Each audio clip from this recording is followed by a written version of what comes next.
लोगों को इस तरह कैनवास करके इकट्ठा करते थे कैंडिडेट्स को, उस तरह का 2-3 लोगों को पता चला। बाकी जो आगे के अनुसंधान में पूरा खुलासा हो जाएगा। इस गिरोह का पता चला कितने साल से इस गिरोह का ये जो कारनामा चल रहा है? क्या राजस्थान के अलावा दूसरे स्टेट में हो सकता है, लेकिन ये सारी चीज अभी हम इस स्टेज में पूर्ण रूप से फाइनलिटी के रूप से बोल नहीं सकता, क्योंकि इन्वेस्टिगेशन में जब आएगा आपको सूचित समय समय में करते रहूंगा मैं। राजस्थान से बाहर भी है नेटवर्क?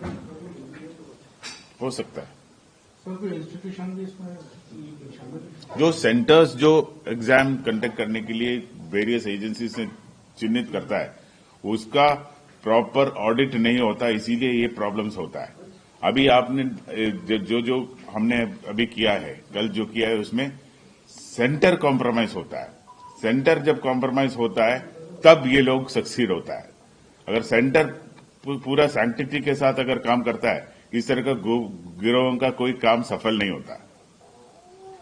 सर, एक चीज और, ये पहला एग्जाम तो होगा नहीं जब यहाँ से इस तरह की एक्टिविटी संचालित हो रही होगी। इससे पहले भी कई एग्जाम हुए होंगे। रेलवे के एग्जाम अभी बीते दिनों 10 दिन पहले भी हुआ था टेक्नीशियन का, क्या उसमें भी लोगों ने इस तरह की टेक्नोलॉजी अपनाई और पेपर लीक करवाया था?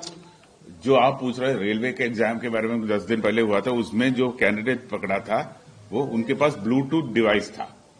उसका आगे ब्लूटूथ डिवाइस कौन सप्लाई किया, किसके माध्यम से उसको सहयोग मिला, इनपुट मिला, वो अभी अनुसंधान जारी है उस संबंध में। जब उसका पूरा सामने आएगा तो आपको बताएंगे। अभी प्रीमेच्योर है इस स्टेज में आपको जवाब देना। सर, ये इस केस में भी क्या पर्टिकुलर लिंक है सर? तो सेंटर पे और भी कोई एग्जाम हुई हो वहां पर? जहां जहां कल एग्जाम्स हुआ है उनका पूरा हम तस्दीक कर रहे हैं। क्या क्या एग्जाम्स पीछे हुआ है, उसमें इनका कोई लिंक था, ये सब हम टेक्निकली हम एनालाइज करके स्थापित करेंगे। सर, कोई बड़ा मोटा बताया हो कि कितने रुपए में ये इस तरीके से नकल वगैरह करवा रहे थे, मोटी किसी तरीके से कोई जानकारी आई है? अभी ये सारे प्रारंभिक स्टेज में है ना, तो इसलिए हम उसके बारे में कोई स्पेसिफिक जवाब नहीं दे पाता। अच्छा, जो फरार हुए वो कौन है? जो इनके जो मास्टरमाइंड है वो कौन है? तो उसको अभी हम खुलासा क्यों करें, तो सामने आएगा तो बता दूंगा। अमित को कुछ बोलना है? ये 2 विषय पर हम जितने भी एग्जाम ये कंडक्ट हो रहे हैं उस पे सभी अन्य एजेंसियां भी इसमें सम्मिलित हैं। उनको आगाह करना चाहते हैं कि जिस तरह की ऑनलाइन एग्जाम हो रही है, जो कंप्यूटर सिस्टम पे हो रही है लेकिन ऑफलाइन हो रही है, जो सीडैक इत्यादि के माध्यम से या टीसीएस जैसी इंस्टीट्यूशंस एग्जाम करा रही हैं, और ये कुछ एग्जाम इस तरह की हुई, उसमें अगर हम इस गैंग की मोडस ऑपरेंडी का अध्ययन करें तो इस ऑफलाइन एग्जाम में इंटरनेट का चलना, रिमोट सर्वर से उस कंप्यूटर की स्क्रीन को शेयर किया जाना, ये एक हम कह सकते हैं कि लूप होल था जिसका फायदा उठा के मिलीभगत करके इस तरह का अपराध कारित किया गया। जितनी भी एग्जाम किसी भी कंप्यूटर सर्वर सिस्टम पे हो रही है, उसका किसी भी सूरत में इंटरनेट इस्तेमाल के द्वारा रिमोट एक्सेस से बाहर जाना, ये एक एसओपी इसमें मजबूत बनाए जाने की जरूरत है, जिसमें एटीएस, एसओजी और जयपुर पुलिस लगातार साथ में काम कर रही है, ताकि आगे से भविष्य में इस तरह का कार्य नहीं हो पाए कि कोई किसी तरह का कंप्यूटर सिस्टम इंटरनेट से कनेक्टेड हो जिसका एक्सेस कहीं भी बाहर दिया जा सके। तो ये एक मुख्य अनुसंधान का हमारा विषय रहेगा। दूसरा, रात को ही जिन सेंटर्स की संदिग्ध भूमिका पाई गई, एफएसएल की टीम द्वारा समस्त सेंटर्स पे विजिट कराया जाएगा। समस्त कंप्यूटर जो सर्वर सिस्टम है उनका फोरेंसिक एनालिसिस कराया जाएगा, ताकि हम टेक्निकली ये पता कर पाएं कि कितनी सारी सिस्टम्स हैं जिनका इस्तेमाल हुआ और किस हद तक इस्तेमाल हुआ, जिसमें अभी संपूर्ण जांच के बाद ही तथ्य सामने आएंगे। ये सर पहला मामला है क्या इस तरह का? ये जैसा एक एग्जाम की ओर हमें साक्ष्य मिले हैं, लेकिन उसमें अभी गहन अनुसंधान होना बाकी है, जो आरपीएफ की एग्जाम थी। बाकी और अन्य अनुसंधान के क्रम में तथ्य सामने आएंगे। सर, पेपर रद्द हो गया क्या अभी? इस बारे में अभी हम जानकारी जुटा रहे हैं। दूसरे ये 4-5 टीमों ने बड़ा अच्छा काम किया, और सीकर की टीम से भी हमें बड़ा सहयोग मिला।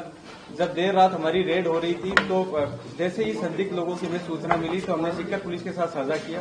तो अभियुक्त सीकर से गिरफ्तार हुए, उसमें सीकर पुलिस की महत्वपूर्ण भूमिका रही। जो अभी कंप्यूटर लैब चला रहा है, उस कंप्यूटर लैब के ओनर से साठगांठ करना, ताकि वो सेंटर कॉम्प्रोमाइज हो जाए। कैंडिडेट जिस सिस्टम पे बैठा है उसी सिस्टम पे एक एमई सॉफ्टवेयर, जैसा कि अन्य सॉफ्टवेयर मार्केट में उपलब्ध है, एनी डेस्क, टीम व्यूअर जैसे, वो सॉफ्टवेयर उस सिस्टम में होता था। जो जी वही सॉफ्टवेयर जो रिमोट एक्सेस के माध्यम से दूर कोई बैठा हुआ व्यक्ति है वो अपने जो पेपर सोल्व कर रहा है वो अपने सिस्टम में रखता था। फिर पासवर्ड शेयरिंग के माध्यम से जो एग्जाम सेंटर का सिस्टम है उसका सर्वर वहां ले लिया जाता था और रिमोटली फिर उस पेपर को सोल्व किया जाता था। ये एसओपी रही। इंटरनेट से जुड़ाव होना अपने आप में एक बड़ी वो रही जिसकी वजह से पूरी मिलीभगत संभव हो पाई। लैब ओनर्स के साथ में सांठगांठ, इसमें जो लैब ओनर है, जो कैंडिडेट है, इनके बीच में जो दलाल है उनको ये गिरोह कॉन्ट्रैक्टर की संज्ञा देता है। तो हम उन कॉन्ट्रैक्टर्स की भी पहचान कर रहे हैं जो इनको आपस में जुड़ा रहा है। कुछ हमें खाली चेक भी बरामद हुए हैं। उन खाली चेक किसने दिए, किस चीज के लिए दिए, वो अनुसंधान का विषय आगे रहे। अभी स्टूडेंट की संख्या लगभग 6 के आसपास आई है। बाकी हमें कुछ एडमिट कार्ड मिले हैं जिनकी अभी तस्दीक की जाएगी। इस पे अभी अनुसंधान के क्रम में तथ्य सामने आएंगे।